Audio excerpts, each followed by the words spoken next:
তীব্র গরমের মধ্যে বিভিন্ন সামাজিক সংগঠনের সাথে সাথে ক্লাবগুলো এবার পথচারী সাধারণ মানুষদের মধ্যে ঠান্ডা পানীয় জল বিতরণ করছে আগরতলা পোস্টার ক্লাব লীগ চৌমোহনী বাজার এলাকায়। পথচারী ও সাধারণ মানুষের মধ্যে ঠান্ডা পানীয় জল সহ তরমুজ শসা বিতরণ করছে। উপস্থিত ছিলেন মেয়র দীপক মজুমদার সহ অন্যান্যরা।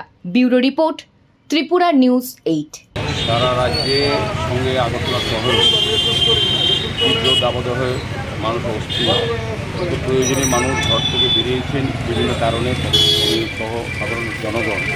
তো সেই উদ্দেশ্যে কিছুটা স্বস্তি শান্তি দেওয়ার জন্য আমাদের আগরতলা শহরে রাজ্যের বনবী ক্লাব ক্লাবের উদ্যোগে আজকে জলছত্র আয়োজন করা হয়েছে, যেখানে কাটা ফল দেওয়া হচ্ছে, ঠান্ডা পানীয় শরবত দেওয়া হচ্ছে, যাতে মানুষ কিছুটা স্বস্তি পায়।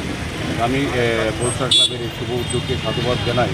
আমরা লক্ষ্য করেছি রাজ্যের প্রত্যেকটি জায়গায় বিভিন্ন সামাজিক সংস্থা সংগঠনও এগিয়ে এসছে মানুষকে সহযোগিতা করার জন্য। আজকে আমাদের সঙ্গে আছেন পোস্টার ক্লাবের মাননীয় সভাপতি গৌতম সরকার মহোদয়, আমাদের সাধারণ সম্পাদক পোস্টার ক্লাবের বিজয় দেব সহ পোস্টার ক্লাবের বিভিন্ন কর্মকর্তারা উপস্থিত আছেন এবং এই এলাকার যারা ব্যবসায়ীরা তারা সহযোগিতা করছেন।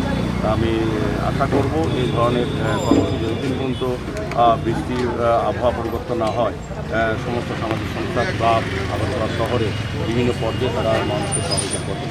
আবার আমি পোস্টার ক্লাবকে অনেক অনেক ধন্যবাদ জানাই। তারা সারা বছর ক্রীড়া সংস্কৃতির সঙ্গে সামাজিক কাজগুলি কর্মসূচি করেন, মানুষের প্রয়োজনে জনকল্যাণে কাজগুলি করছেন। এটা খুব ভালো উদ্যোগ।